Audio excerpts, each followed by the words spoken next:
tous, je suis ravie de vous retrouver pour ce numéro du samedi politique un peu particulier. Je vous invite évidemment à le partager largement pour sortir de notre public habituel et toucher un maximum de personnes. Alors n'hésitez pas, cliquez sur le pouce en l'air et laissez vos commentaires.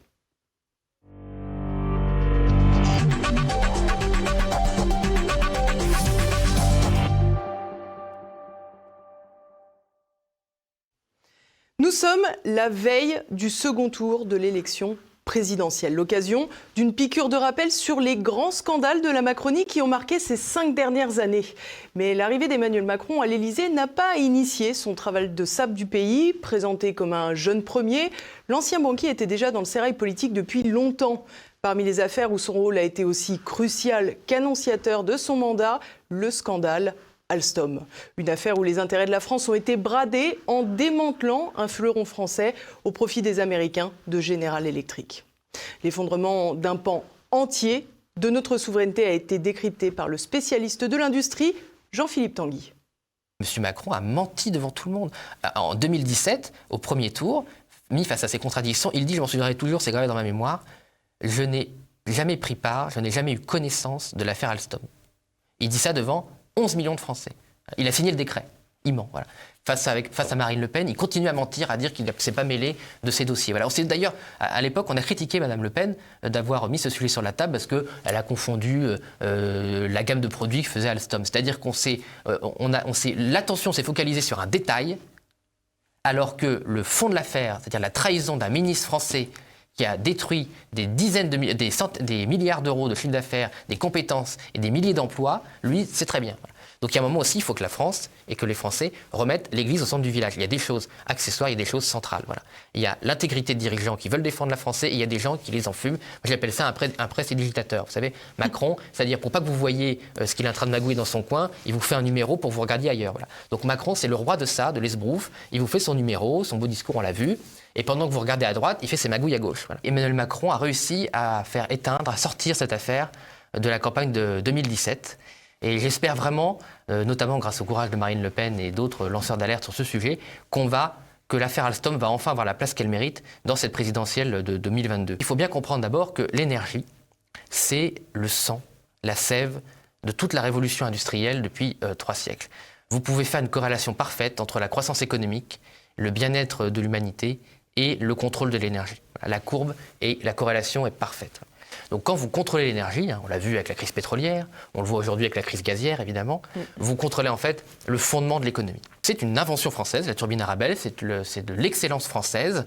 Et comme vous l'avez dit, le problème de ce rachat, il s'est fait effectivement à un très mauvais prix. Bon, à la limite, on pourrait dire, c'est pas le plus grave. Le plus grave, c'est qu'en fait les brevets d'Arabelle, les savoir-faire d'Arabelle ont été transférés aux États-Unis. Alors on aura le droit de faire ce qu'on savait faire avant, mais les Américains savent aussi malheureusement le faire pour eux.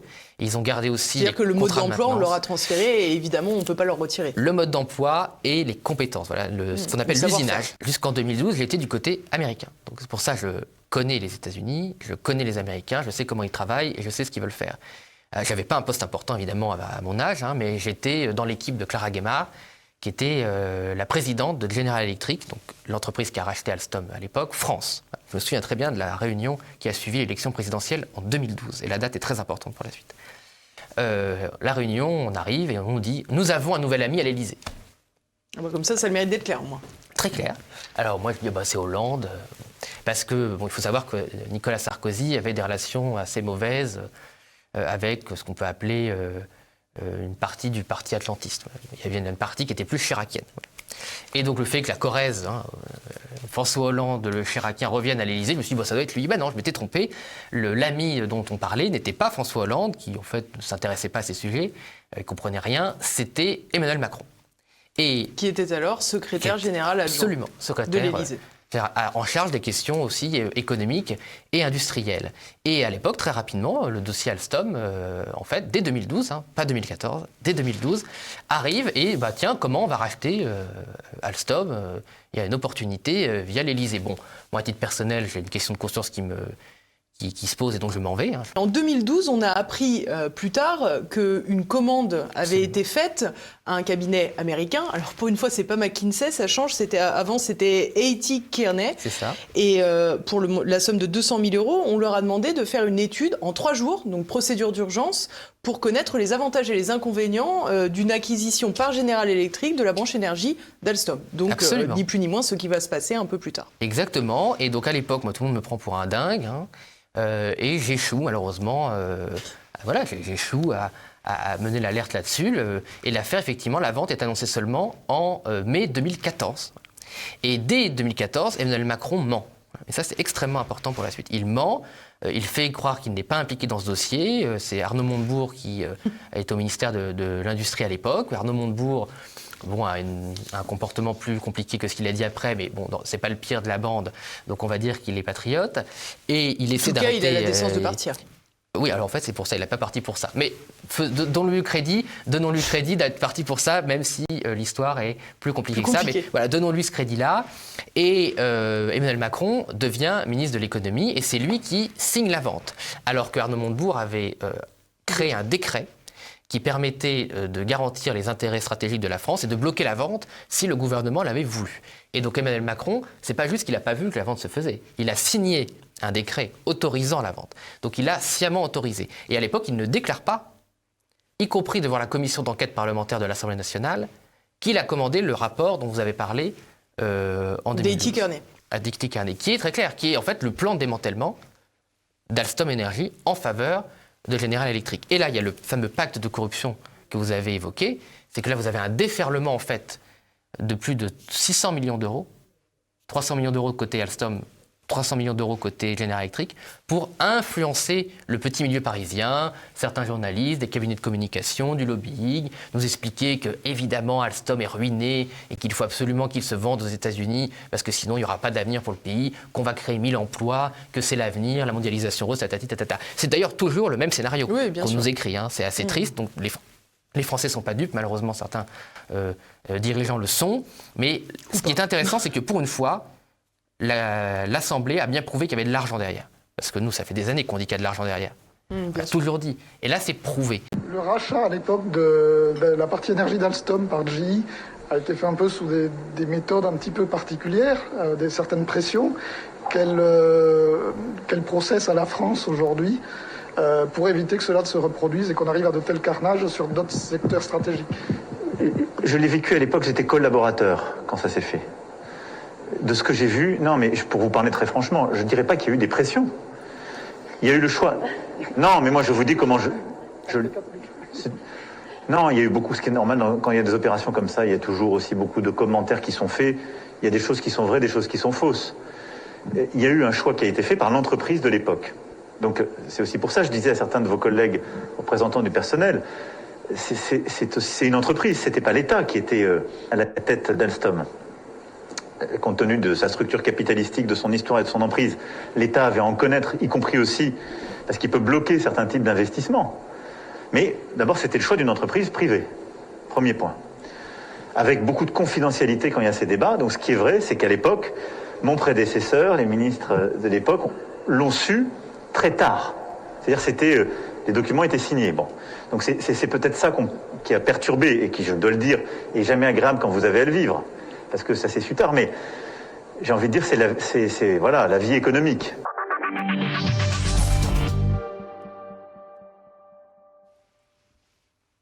Alors, il y a beaucoup de choses à dire sur cette vidéo. D'abord, si vous le voulez bien, arrêtons-nous une seconde sur ce terme de collaborateur.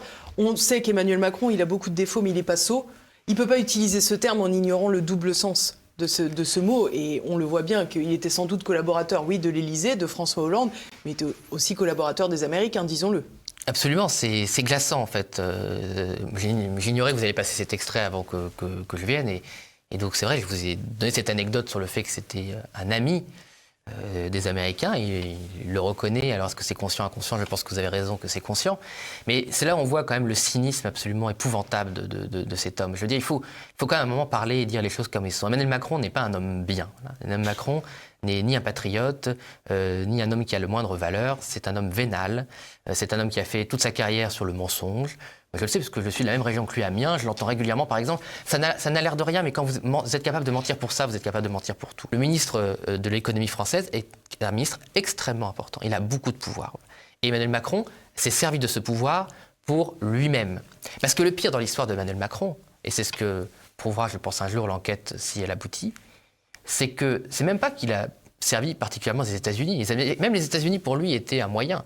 Il s'est servi lui-même.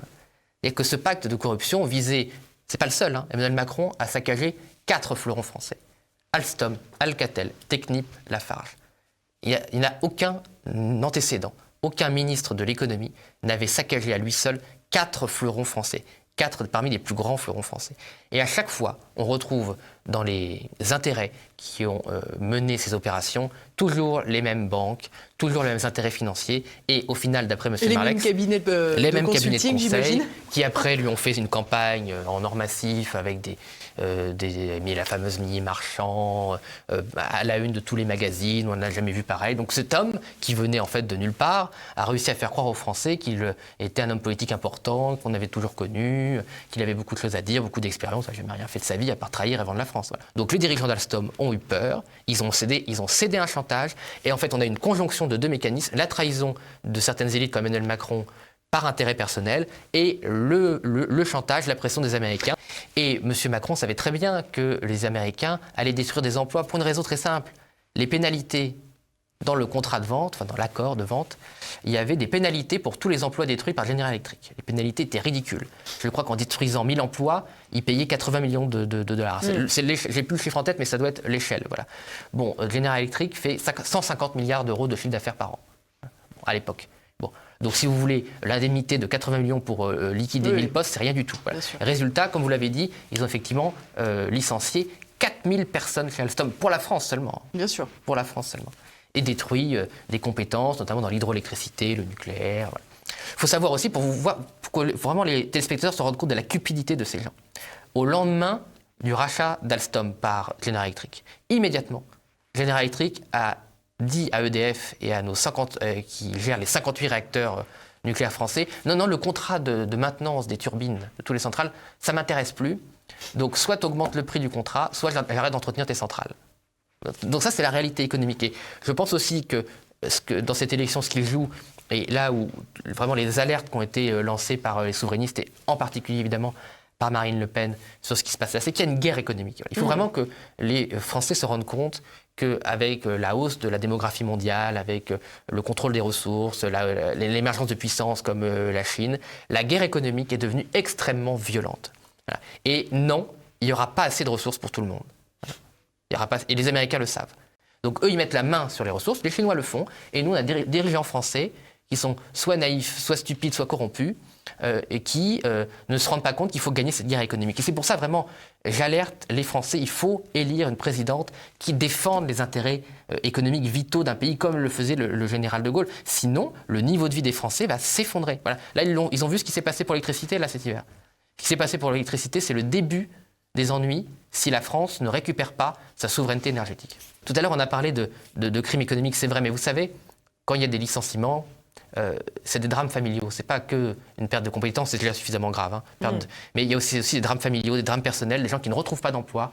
Quand vous êtes licencié dans une zone économique comme Belfort, comme le Creusot, c'est pas facile de retrouver un emploi. Voilà. Donc quand vous avez pendant des années travaillé, participé à la richesse de la France, vous êtes jeté comme une chaussette. Ces gens sont des criminels économiques. Qui puent, parce que les Français puent des pieds, comme l'ont dit. Comme le disent d'autres macronistes. Et compagnie, Donc c'est très grave. Voilà. C'est pas juste des chiffres, c'est pas juste des choses qui passent. Ce sont nos compatriotes, des gens qui travaillent dur, des gens qui avaient des compétences, des gens qui font de la France ce qu'elle est. Et ces gens pillent ça, détruisent cela, insultent nos compatriotes et les maltraitent. Voilà. Donc c'est pas juste un combat pour des grands principes, c'est vraiment un combat pour les Français. Et une fois de plus, les difficultés de pouvoir d'achat qu'on connaît sont directement liées à l'énergie. Il faut que les gens fassent le lien. Je le dis sincèrement, faites le lien. Tout se tient. Et quand vous choisirez une présidente de la République, choisissez une présidente qui défend les intérêts vitaux des Français.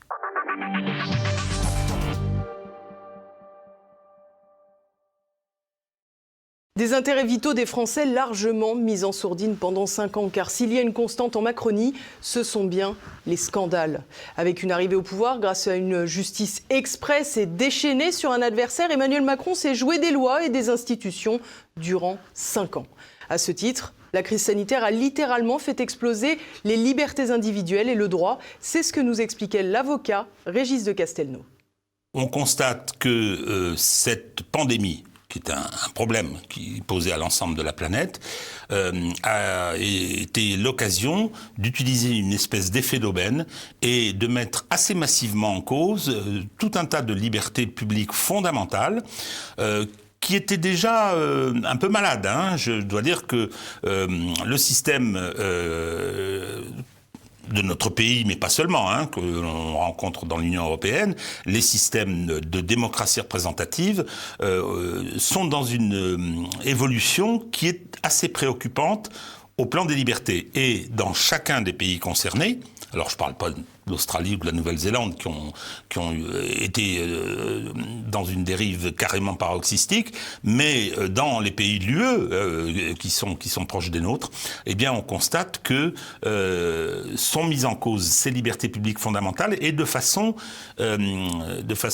extrêmement importante, avec une caractéristique, c'est un manque de réaction de l'opinion publique et de la population. On a un Premier ministre qui est arrivé à l'Assemblée nationale, M. Philippe, en disant, voilà, 3000 peines de prison ferme, des milliers d'arrestations, etc. Il n'y a pas de quoi s'en vanter. Monsieur le Premier ministre, il n'y a pas de quoi s'en vanter. Et si, il s'en vantait. Et lorsque la pandémie est arrivée, on a vu se mettre en place tout un tas de mesures qui étaient liberticides, mais dont on nous les proposait en disant c'est pour votre bien, quelque part. C'est pour votre bien. Alors, c'est difficile parce que de réagir et d'appréhender, parce qu'effectivement, on est dans une contradiction. Il y a l'anxiété face à la pandémie, face aux problèmes de santé que ça peut poser, et il y a en même temps le fait qu'on commence à s'habituer à quelque chose qui, normalement, devrait être insupportable. Si je vois ce qui vient de se produire là, à nouveau, c'est-à-dire la prolongation du pass sanitaire jusqu'à fin juillet 2022, mais pourquoi ? C'est-à-dire que lorsqu'on demande une explication sur cette mesure, on vous répond systématiquement à côté de la plaque. C'est assez impressionnant parce que on vient vous dire parce qu'il ne faut pas contaminer les autres, parce que c'est un moyen d'éviter la transmission, etc. Et lorsqu'on se penche un peu sur le problème, on s'aperçoit que, effectivement, on peut être pour ou contre le pass sanitaire, on peut être pour ou contre le vaccin. Personnellement, je suis pour. Je suis très clair, je suis vacciné. Mais dans un premier temps, le pass sanitaire était un moyen d'obliger les gens, donc par une forme de contrôle social qui était une violence sociale. Mais maintenant que la population française est vaccinée à 75%, pourquoi l'arbitraire est l'outil de la dictature, l'outil de l'autoritarisme. C'est-à-dire qu'il n'y a pas de règles, et le pouvoir, celui qui prend les décisions et qui prend les mesures, a les moyens de les prendre sans respect d'aucune règle. Et ce que vous dites concernant le pass jusqu'à juillet 2022, c'est exactement ça. C'est-à-dire qu'on ne sait pas quand il sera utilisé, pourquoi le sera-t-il, et avec quelle particularité concernant l'organisation et les mesures. Clairement, moi ce que je pense, c'est que Emmanuel Macron est politiquement en difficulté. Il est en difficulté, sa réélection n'est à mon avis pas gagnée, en tout cas elle ne lui sera pas donnée sur un plateau d'argent, et il a entre autres, mais il a un argument en sa faveur, ce sera la gestion de la pandémie. Si effectivement, la pandémie repart, ou si on nous dit qu'elle repart, c'est-à-dire que si on organise de nouveau un dispositif très contraignant, je pense que c'est une chance pour lui. Et je vais plus loin, sans faire de procès d'intention. on a quand même vu des choses extraordinaires. Rappelez-vous le premier confinement. Le vendredi, on nous dit, vous serez confinés le mardi 17, le vendredi 13, mais vous allez quand même voter au premier tour des municipales. Vous inquiétez pas, tout va bien. Et quand on dit ça, on sait très bien que le deuxième tour, qui est constitutionnellement doit se dérouler une semaine plus tard, ne pouvait pas avoir lieu. Moi, je considère que ces élections sont radicalement illégales et par conséquent illégitimes. Le deuxième tour a eu lieu à la fin du mois de juin dans le bazar du premier déconfinement. Et aujourd'hui... Le tout avec le lot de décès, d'ailleurs, qui a accompagné le premier tour. Tout à fait. Et donc, avec peut-être... les petits minibus qui accompagnaient les personnes âgées des EHPAD pour aller voter. Dans 15 ans, on aura peut-être des procédures judiciaires qui pourront aboutir. C'est assez complexe. Toujours est-il que on a aujourd'hui des collectivités locales, des grandes collectivités qui sont dirigées par des ahuris qui ont été élus avec 10% des inscrits. Donc on a un problème démocratique. Ça ne le gêne pas du tout, Monsieur Macron. Et aujourd'hui, moi, je vois arriver avec la chambre d'enregistrement qu'est cette Assemblée nationale, je vois arriver le piège qui va consister à nous dire « Ah ben attendez, la pandémie... » le pass sanitaire, donc il faut éviter qu'il y ait des citoyens... Vous voyez, on va retourner l'argument, il faut éviter qu'il y ait des citoyens de seconde zone, ceux qui ne sont pas vaccinés, ou insuffisamment vaccinés d'ailleurs, puisque bientôt vous aurez 3, 4, 5 rappels nécessaires pour bénéficier du pass. Dans ce cas-là, on va faire du vote par correspondance, et on va faire du vote électronique. Parce que ça a bien marché aux États-Unis. Qui sont les autoroutes de la fraude. Vous faites bien de cette référence aux États-Unis. Moi, j'ai essayé de suivre ça de très très près. Je suis parfaitement convaincu que l'élection de M. Biden a été le fruit d'une fraude assez importante. Mais bon, comme les Français ne connaissent pas bien le système américain, son système électoral à 2 degrés, aujourd'hui, c'est un blasphème de prétendre que c'est ce qui s'est passé. Or, c'est bien ce qui s'est produit. Ce qui prouve bien qu'une société comme les États-Unis a pu absorber ce qui était à l'évidence, si l'on voulait bien creuser, une fraude. Je pense que certains se disent pourquoi ne pas faire la même chose si c'est passé dans la plus grande démocratie du monde, pourquoi pas en France? C'est la plus grande démocratie du monde. Je rappelle quand même que, je veux dire, en 2017, on a eu ce qui s'apparente à un coup d'État. La haute fonction publique a choisi son candidat. Il a été adoubé par l'oligarchie, soyons clairs, adoubé et financé par l'oligarchie. Ça y est, on commence un peu à en parler. Messieurs Davé et L'Homme, à la surprise générale, parce que le monde le soutenait, notre cher Emmanuel Macron, commence à dire un petit peu ce qui s'est produit. On reparle de l'affaire Alstom. Et donc, Emmanuel Macron n'a pu être élu, choisi et adoubé, il n'a pu être élu que parce que la magistrature a liquidé judiciairement son principal concurrent, qui était le favori. Donc, si vous voulez, ils ont été capables de faire ça. Moi, je les vois très bien. Ils sont capables de tout, je pense. Et ce dont on parle, la désinvolture avec laquelle ils le font, tous ces textes, dès lors qu'on se plonge dessus, on se dit, mais attendez, il y a ça qui va pas, il y a ça qui va pas, il y a une contradiction. Que fait le Conseil d'État? Le Conseil d'État, il va bricoler un peu à la marge pour se donner bonne conscience, mais il va adouber. C'est quoi le Conseil d'État? Le Conseil d'État, ce sont les gens qui peuplent les cabinets ministériels et ce sont des gens qui ont été des condisciples d'Emmanuel Macron à l'ENA. Si on résume ce que vous nous avez dit, Emmanuel Macron est arrivé au pouvoir grâce à un raid judiciaire absolument incroyable, une propagande médiatique, je crois qu'on peut tous se l'avouer, sans grand mal. De ce fait, quand il arrive à l'Élysée, les élections législatives qui se déroulent très peu de temps après donnent lieu à un raz-de-marée de la Macronie avec les fameux amateurs qui pouvaient en être fiers. Et on se rend compte que finalement, l'Assemblée est peuplée d'une très grande majorité de députés de la République En Marche. Le Sénat est dépossédé, sincèrement, c'est ce qu'on a vu avec ce texte. Et du coup, c'est open bar. Et pour autant, on constate aussi que toutes les élections qui ont pu avoir lieu depuis l'élection d'Emmanuel Macron, ça a été un revers, mais cataclysmique. Les européennes, c'était une catastrophe. Les municipales, c'était pire. Les départementales, c'était pire. Et pour autant, ils ont toujours une majorité extrêmement confortable à l'Assemblée et peuvent encore tout faire passer. Alors, il y a 2 aspects dans ma réponse. Premier aspect, ce qui se passe en 2017. Ce qui se passe en 2017, c'est qu'on a été pris par surprise. C'est-à-dire que, hop, on nous envoie à l'Élysée quelqu'un sorti de nulle part, parfaitement inconnu. Personne ne le connaît. Alors, on le voit sourire, on nous le montre avec son épouse, etc., etc., mais on ne sait pas qui c'est. Il est soutenu par le sortant. il est soutenu par Hollande, il est soutenu par le Parti socialiste, c'est le candidat du PS, faut être tout à fait clair.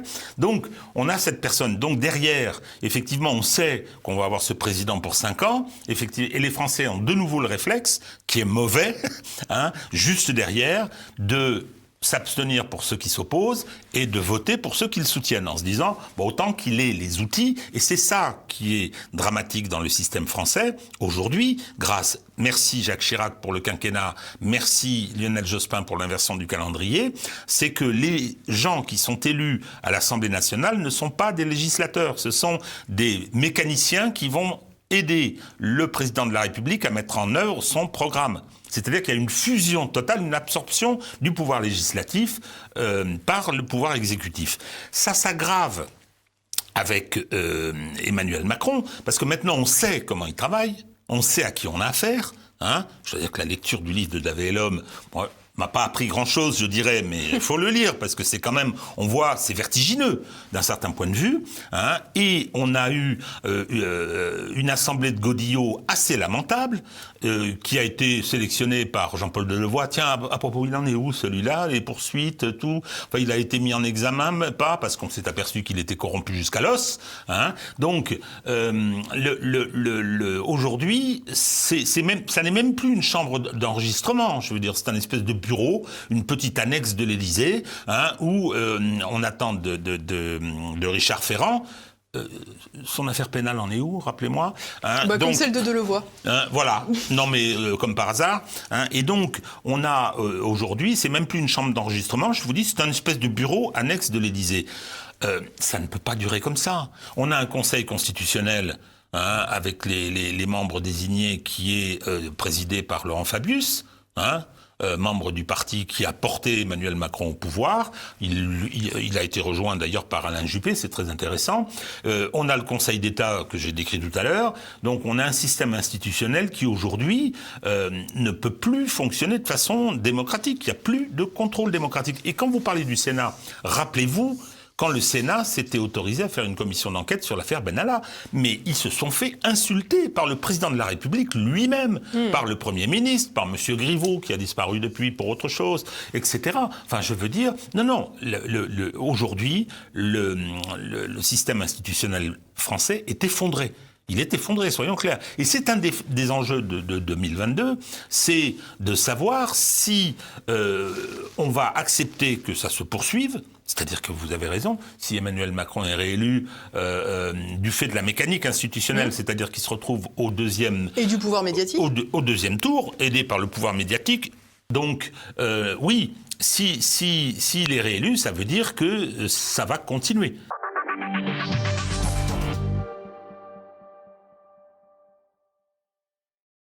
Continuer, empire et se croire tout permis. C'est aussi ce qui transparaît de ce que certains appellent le Rothschild Gate, du nom de la banque qui employait Emmanuel Macron avant son arrivée en politique. En effet, alors que l'on sait que l'actuel président a organisé la vente de la branche nutrition de Pfizer à Nestlé pour près de 9 milliards d'euros, sa déclaration de patrimoine est étonnamment modeste. De quoi poser de nombreuses questions que nos invités ont été nombreux à relever. Mais c'était là encore annonciateur d'un autre scandale stupéfiant, celui des cabinets de conseil privés.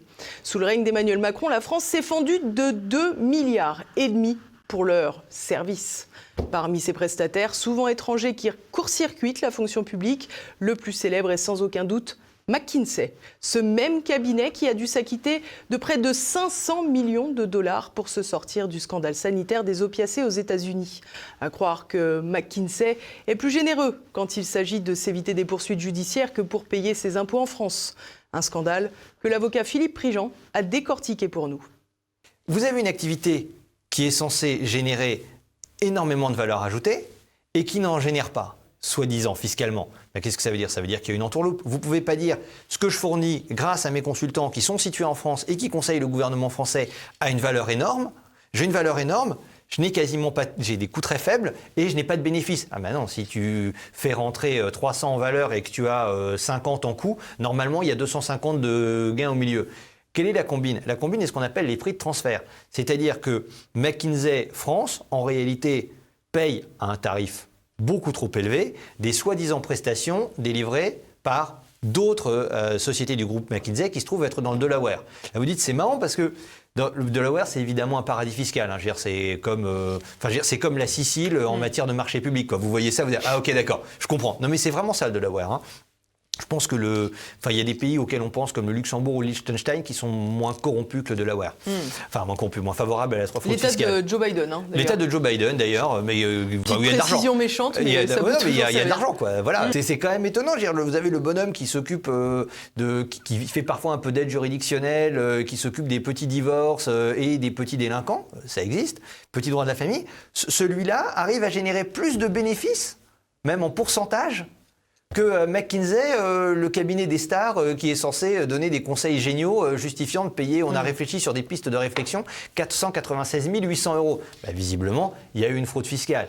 Et là-dessus, évidemment, la fraude fiscale est une infraction, hein, je suis le premier à le reconnaître, et le blanchiment fiscal est une infraction, mais la fraude fiscale n'est que la partie émergée de l'iceberg. Il y a d'autres infractions à côté qui sont encore plus graves. Il faut sanctionner la fraude fiscale, mais il faut aussi et surtout sanctionner le reste. On compare à l'affaire Fillon. Et là, on se dit, c'est quand même étonnant parce que le rapport du Sénat parle quand même de montants qui font passer François Fillon pour un voleur de poules. D'un côté, on a Al Capone, de l'autre, on a un gitan. Et là, en termes de calendrier, on se dit, il y a une justice pour abattre les adversaires politiques qui est extrêmement rapide, et d'ailleurs extrêmement sévère.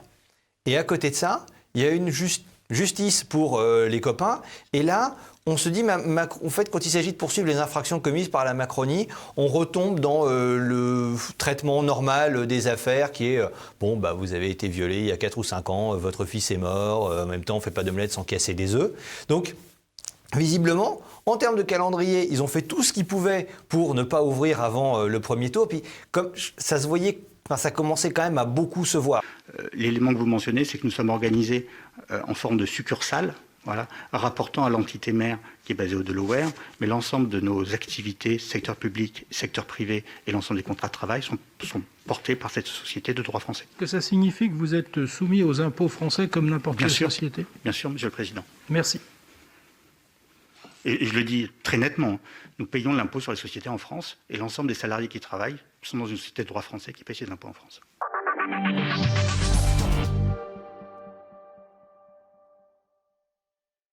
Bon, alors, première observation, heureusement que ce monsieur n'est pas en garde à vue, mais juste devant la commission d'enquête du Sénat.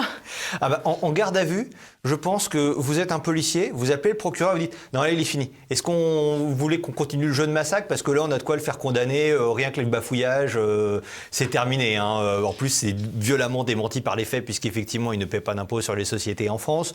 Donc, voilà, à quel point vous voulez qu'on le charge, le bonhomme, parce qu'il est déjà coupable. Rien que le langage corporel du bonhomme veut dire « Je suis coupable ». Imaginez-vous, vous avez mentionné la garde à vue, mais imaginez-vous devant un jury avec un président de cour d'assises où un bonhomme réagit comme ça. Vous êtes membre du jury, on vous dit le mec est innocent. Non, il n'est pas innocent. Je ne sais pas exactement tout ce qu'il a fait, va falloir fixer la peine, mais un bonhomme qui parle comme ça, c'est un coupable. On a un bonhomme qui a l'habitude d'être dans l'ombre, de passer des contrats dans l'ombre, et en réalité, c'est un charlatan. Hein. McKinsey, on le voit bien, les types sont des nuls. Hein. Quand vous voyez McKinsey, c'était en charge quand même de la campagne de vaccination, avec des moyens bien supérieurs. Les quasi-vaccins ont été quand même déployés beaucoup plus lentement en France qu'en Angleterre. Je ne parle même pas du fait qu'ils conseillaient le ministère de la Santé avant. Donc, par exemple, la gestion des masques, c'était eux. Dans n'importe quelle activité à peu près normale, on dit au bonhomme, écoute, ton stage de fin d'études était très intéressant. Maintenant, il va falloir que tu ailles ailleurs et puis il faut peut-être essayer de changer de métier, quoi. Devenir balayeur, serveur, enfin, j'en sais rien, quoi. Mais visiblement, pas faire du conseil stratégique parce que ça, c'est pas possible. Le bonhomme est manifestement coupable et encore. Je le comprends pourquoi, mais vous n'avez pas passé le pire extrait. Parce que le pire extrait, c'est lorsqu'il est interrogé au sujet d'une mission à 96 800 € par la sénatrice communiste d'ailleurs, qui lui demande « Qu'avez-vous fait ? Nous avons réfléchi à des pistes de réflexion. » Non mais d'ailleurs concrètement, nous avons réfléchi à des pistes de réflexion avec du benchmark. Ok, concrètement, elle lui pose la question et visiblement, il n'a rien à dire. On a un bonhomme qui est manifestement une fraude dans la qualité des prestations qu'il fournit. Il n'y a qu'à voir d'ailleurs les résultats de la gestion de la crise sanitaire en France. Visiblement, il faut virer tout le monde. Enfin, je veux dire, dans n'importe quelle activité normale, si vous êtes aussi mauvais, moi je suis avocat, le client vous dit, écoutez, si vous êtes nul, je vais peut-être faire appel à quelqu'un d'autre. Ne le prenez pas personnellement, enfin un peu quand même, mais je vais faire appel à quelqu'un d'autre. Là, on a un type qui est manifestement coupable. Et vous avez raison de mentionner la garde à vue, parce que, entre autres infractions, parce que là, on a des bons hommes qui ont décidé de vraiment cocher le plus possible de cases, visiblement. Hein. Entre autres infractions, on a quand même le faux témoignage, parce que ce bonhomme dépose sous serment. Mais il peut ignorer que McKinsey ne paie pas d'impôts en France. C'est-à-dire que si le bonhomme est directeur du pôle public et qu'il est au comité exécutif et qu'il ne regarde pas la comptabilité, alors je suis le premier à penser que le bonhomme est une fraude et un charlatan, ça j'en suis entièrement d'accord. Il n'est peut-être, je dis bien peut-être pas nul au point de ne pas regarder la comptabilité de sa propre entreprise. Parce que vous êtes dans un comité exécutif, vous regardez la comptabilité. N'importe quel indépendant, je le sais, j'en suis, n'importe quel indépendant se regarde tous les matins et regarde sa compta. Première chose que vous faites quand vous avez une activité. Quand vous êtes au COMEX de McKinsey, une fois par mois, vous regardez un peu où vont les sous, qu'est-ce qui rentre pas. Je pense d'ailleurs que si dans son département, l'État, heureusement l'État macronien lui paie beaucoup et rubis sur l'ongle ses prestations, mais si les factures n'étaient pas réglées, il serait probablement là en train de s'agiter. Donc visiblement, il est au courant et visiblement, comme il vient représenter McKinsey, il s'est renseigné. On ne se pointe pas comme ça, rien du tout, devant une commission d'enquête, et à ce moment-là, il aurait pu dire « je ne sais pas ». D'ailleurs, ce que vous disiez sur le faux témoignage, s'il avait dit « je ne sais pas », il n'y aurait pas eu de faux témoignage. Il dit « bon, vous ne savez pas, vous êtes un charlatan, il y a plein d'éléments qui confirment ça à côté ». Là, il a affirmé. Et quand vous affirmez sans savoir, c'est aussi un faux témoignage. D'ailleurs, il reprend la parole pour l'affirmer en plus. Exactement. Le bonhomme devrait, en plus de toutes les autres infractions, mais il devrait être poursuivi pour faux témoignage. Alors, vous disiez tout à l'heure que c'était une personne qui avait l'habitude des sphères de pouvoir. Il faudrait quand même rappeler que ce monsieur siégeait dans la commission Attali, aux côtés d'Emmanuel Macron, aux côtés d'autres d'ailleurs consultants de chez McKinsey. Et il a ensuite participé très largement à la campagne de 2017 d'Emmanuel Macron aussi. Là, il y a un aspect renvoi d'ascenseur qui est tellement transparent que ça en devient caricatural. Je disais que les bons hommes avaient essayé de commettre un bon nombre d'infractions pénales pour voir ce que ça faisait. Visiblement, il y avait une sorte de défi. Vous savez, si c'est un peu un jour une infraction, bon, pourquoi pas. Et le deuxième aspect est effectivement le renvoi d'ascenseur. Participer à une campagne électorale prend du temps. Je connais beaucoup de gens qui ont participé à des campagnes électorales, qui ont fait des programmes. Et en fait, vous avez deux options. La première, c'est que vous faites appel au bénévolat, sauf que le bénévolat est par nature limité. Ou alors, vous avez l'option Macron qui est de dire, attendez, venez travailler chez moi. En réalité, gratuitement, c'est pas mis dans les comptes de campagne. D'ailleurs, si on avait une commission nationale de campagne qui avait regardé, elle aurait dû se dire, tiens, c'est un peu étonnant tous ces bons hommes. Mais bon, qui sont censés faire du bénévolat tout en continuant à être payés par McKinsey et qui, ensuite, obtiennent un renvoi d'ascenseur. Parce que une entreprise comme McKinsey ne fait pas de cadeaux. Ce sont des gens qui sont extrêmement cupides. Quand ils font quelque chose, c'est pour que ça leur rapporte. Imaginez que je vous dise, moi, en tant qu'avocat, j'ai donné des conseils importants. Voilà, j'ai travaillé pendant plusieurs semaines ou plusieurs mois gratuitement pour un candidat à la présidentielle. Et puis une fois que le candidat a gagné, j'ai obtenu des très très très juteux marchés publics de conseils pour le secrétariat général de l'Élysée ou le secrétariat général de l'administration. Vous diriez, attendez, ce bonhomme a travaillé gratuitement pendant des mois, après il obtient des contrats super rentables. Le travail, bon, visiblement, il n'y en a pas beaucoup. Hein. Il y a quand même des PowerPoint pour expliquer on va faire du Lego Serious Play. Bon, voilà, c'est pour dire aux gens de jouer au Lego. On n'a peut-être pas besoin de payer ça des centaines de milliers d'euros. Donc là, vous dites, ça a l'air un peu transparent, ton histoire. Ne me prends pas pour un imbécile. Et McKinsey nous explique que tout ça est un hasard. Visiblement non, il y a eu renvoi d'ascenseur. Nous sommes dans le festin de Ruy Blas avec ce qui était à une époque les Grands d'Espagne. Eux, ils avaient les Grands d'Espagne, nous avons les Petits de France. Et nous, on a toute cette bande de médiocres qui s'enrichissent fabuleusement sur le dos de l'État. Et les montants sont quand même choquants. La comparaison avec Fabien Roussel ou François Fillon est frappante. Fabien Roussel, c'est peut-être quelques centaines, peut-être 1 000 euros par mois de prestations excessives pendant quelques mois. François Fillon, c'est pendant plus de 20 ans. Au total, on arrive presque à 1 million. Il y a une histoire de costumes. Alors, je veux bien que ça pouvait être de très beaux costumes. Enfin, c'est juste un costume, ou 1 ou 5 costumes. C'est pas de l'argent public, en l'occurrence, les costumes. Pour les costumes, c'était pas de l'argent public. Puis, bon, le costume ne vous coûte pas 100 000 euros quand même. Hein. Un très, très, très beau costume, j'imagine que ça peut atteindre les 10 000 euros maximum. Enfin, bon, ça ne peut pas aller au-delà. Ici, on parle de montants qui sont infiniment supérieurs. C'est-à-dire que quand je disais que c'est la comparaison entre un gitan et Al Capone, mais c'est vraiment ça. C'est-à-dire qu'on, pour l'instant, on a un parquet national financier. Imaginez que c'était les bonshommes qui s'occupaient de la répression du trafic de drogue. Ils vous diraient, bon, le petit chouf de 16 ans qui fait le guet, bon, celui-là, on va le poursuivre impitoyablement. Puis par contre, non, le baron de la drogue, vas-y, assieds-toi, Ramon, t'es le bienvenu ici, on va quand même pas t'embêter. Non, on va embêter le chouf, par contre, si tu veux bien. Il n'y a pas plus aveugle que celui qui ne veut pas voir. Et ça répond à tout. Effectivement, vous êtes en train d'octroyer un marché public. Normalement, il y a une vérification. Une vérification de êtes-vous en règle fiscalement. Ça me paraît être une base. À mon sens, ça je sais que ce n'est pas la règle de droit positif, mais ça devrait être pris en compte dans les appels d'offres. Ça pourrait être pris en compte et ça devrait l'être selon moi. On devrait même considérer qu'une société comme McKinsey, qui a été aussi souvent condamnée pénalement, alors certes à l'étranger, mais quand vous appartenez à une entreprise qui est pénalement condamnée à nombreuses reprises, on ne va pas faire appel à vous comme conseiller. Encore une fois, est-ce qu'on ferait appel à Al Capone dans la lutte contre la prohibition ? Je pense que ce n'est pas possible. Au bout d'un moment, il faut arrêter de se moquer du monde. Donc là, ou à Émile Louis dans la lutte contre la pédophilie, non, on ne peut pas. Et là, cette société aurait dû être en règle fiscalement et ça aurait dû être vérifié.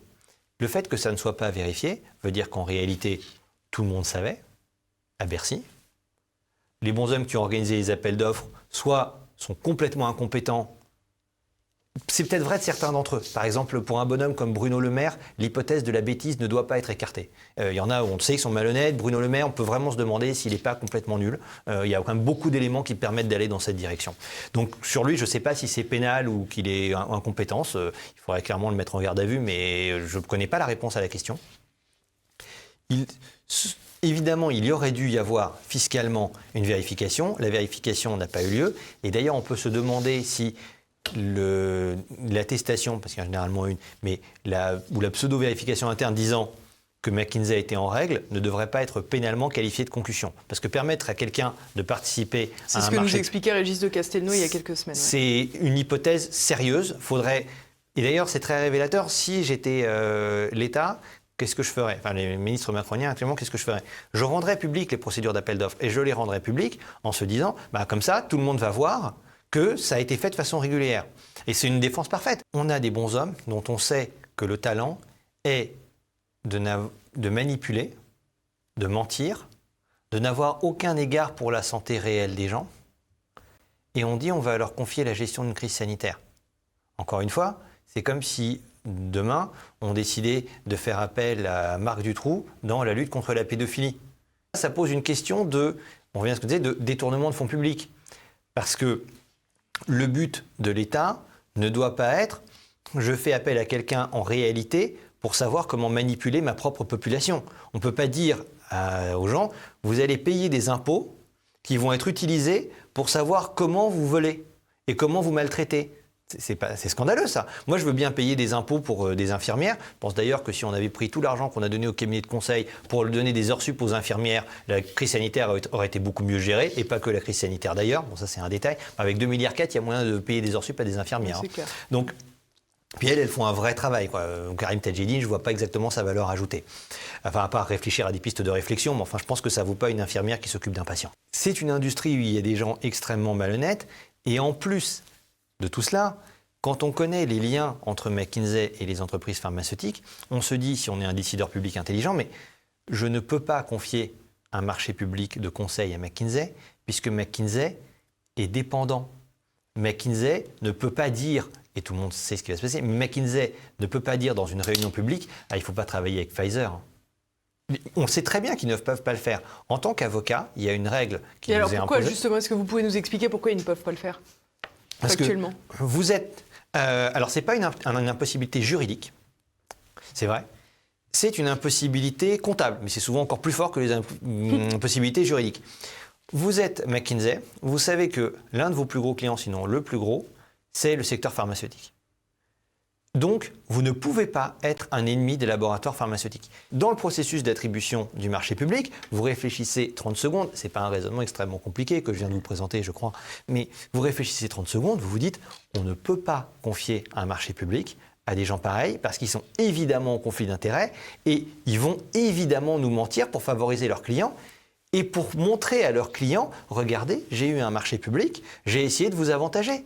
Il était évident qu'on allait aboutir à ça. Vous faites appel à un cabinet comme McKinsey par exemple, il y a beaucoup d'autres problèmes, mais dans la stratégie des quasi-vaccins expérimentaux, mais évidemment que McKinsey va vous dire que c'est bien. Et ça ne m'étonnerait pas qu'en fait Emmanuel Macron ait décidé lui-même de l'attribution des marchés publics en contactant directement les hauts fonctionnaires et en considérant que Bruno Le Maire, fondamentalement, n'allait pas lui demander son avis. Je ne suis pas sûr que de façon générale, les ministres dans le quinquennat Macron soient particulièrement consultés pour prendre des décisions. Je peux me tromper, mais j'ai plutôt l'impression qu'ils les traitent comme des domestiques. 496 800 € pour réfléchir à des pistes de réflexion sur le benchmarking du métier d'enseignant. Il y a un écrit, non, mais on a réfléchi à des pistes de réflexion. Ça, c'est du vent. J'imagine bien McKinsey avoir juste truandé avec les prix de transfert, parce que c'est une façon simple de faire, mais ils ont peut-être effectivement obtenu un rescrit, on appelle ça un rescrit, d'accord, de la part de l'administration fiscale. Et c'est d'ailleurs la raison pour laquelle il aurait fallu rendre tout public, parce qu'on aurait pu répondre à cette question-là. Mais là, on peut se dire, effectivement, il y a collusion. Et la collusion est d'autant plus choquante que ça aboutit au résultat. Vous êtes une PME. Vous payez vos impôts complètement. Vous êtes un entrepreneur individuel, vous payez vos impôts complètement. Moi, comme il pleuvait, je suis venu ici en taxi. Mon taxi paie 50% d'impôts. Et par contre, on a abouti à dire, non mais quand vous êtes un taxi, vous devez payer 50% d'impôts ou un entrepreneur. Par contre, quand vous êtes associé gérant chez Rothschild, non, on va vous faire payer plutôt du 5%. Ce serait quand même un peu choquant de vous demander de payer complètement vos impôts. Le smicard va payer plus que vous. C'est lui qui va payer en pourcentage un montant plus élevé de vos impôts. Ça, c'est scandaleux. Et la formule ne vient même pas de moi. Elle vient de la part d'un des investisseurs les plus célèbres qui s'appelle Warren Buffett, qui est encore de ce monde. C'est pas un ennemi du capitalisme, Warren Buffett. Il vous dit, mais effectivement, il n'est pas normal que des gens qui soient beaucoup plus aisés obtiennent des taux d'imposition beaucoup plus faibles que des gens plus pauvres. On me dirait c'est 30% pour tout le monde. Je suis plutôt favorable à la progressivité de l'impôt, mais on me dirait c'est 30% pour tout le monde. Je dirais je comprends. Mais là, c'est 50% à un certain niveau, mais quand vous devenez vraiment riche, et surtout, c'est ça qui est un peu jouant, quand vous êtes vraiment bien copain avec les bons hommes qui sont à Bercy, là, vous n'obtenez pas beaucoup. Parce que qui donne les rescrits fiscaux à Bercy? Largement les inspecteurs des finances et les X-Min, pas seulement, mais fondamentalement, c'est le même groupe. Ces gens qui ont quasiment tous soutenu Emmanuel Macron. Et à côté de ça, il y a des exceptions, heureusement, qui honorent leur corps, mais il y en a beaucoup qui ont voté Macron. Et on va donner quand même un petit cadeau aux copains. De la part ceux qui ont donné les rescrits, on peut quand même s'interroger fortement sur l'existence d'un délit de concussion. En plus, Macron était inspecteur des finances, non? Bien sûr qu'il était inspecteur des finances, comme Pigasse, comme d'autres. À un moment, vous avez quelqu'un qui donne des remises fiscales, mais ce n'est pas son argent. Mais quand vous gérez l'argent des autres, et en l'occurrence, c'est encore plus que l'argent de tous, et que vous faites des cadeaux, il faut sérieusement s'interroger sur, attendez, il y a un délit, 410-2 dans le code pénal, accorder des exonérations indues, c'est une infraction pénale. D'une part, vous pouvez aller en prison avec des amendes. D'autre part, on peut vous demander de rembourser les sous. Et là, il y a un bon nombre de bonshommes qui devraient être poursuivis. Moi, j'ai rien contre le fait que Rothschild ou Lazare ou autres, ou des cabinets d'avocats sont beaucoup plus honnêtes, hein. Mais Rothschild ou Lazare... évidemment. En l'occurrence, oui. Non, mais les mœurs sont différentes, mais oui. Les Rothschild ou Lazare gagnent énormément d'argent ou d'autres manques d'affaires. Je trouve ça tout à fait normal et justifié. Ce sont des gens qui ont une énorme valeur ajoutée pour leurs clients. Ça, c'est injustifiable. Il y a des gens extrêmement forts, des Nomura, ils sont super bons, très bien. En revanche, à côté, il faut qu'il y ait la même règle fiscale que pour tout le monde. Il ne faut pas dire à un patron de PME ou à un indépendant ou à un smicard, tu vas devoir payer plus d'impôts parce qu'on a fait des cadeaux aux copains inspecteurs des finances qui sont chez Rothschild ou chez McKinsey. Ça, c'est à la fois immoral, inefficace et délictuel.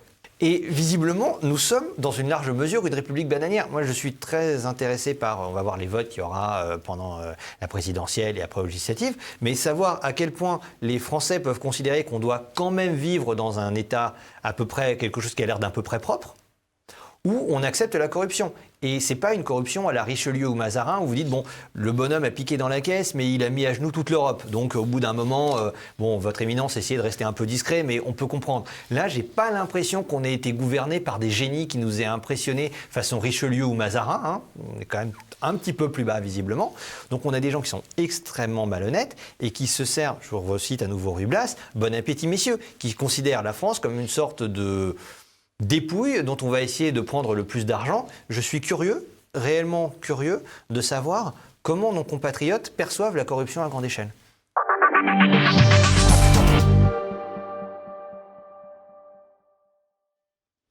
Alors bien sûr, nous aurions pu insister sur bien d'autres points de l'exercice du pouvoir par Emmanuel Macron.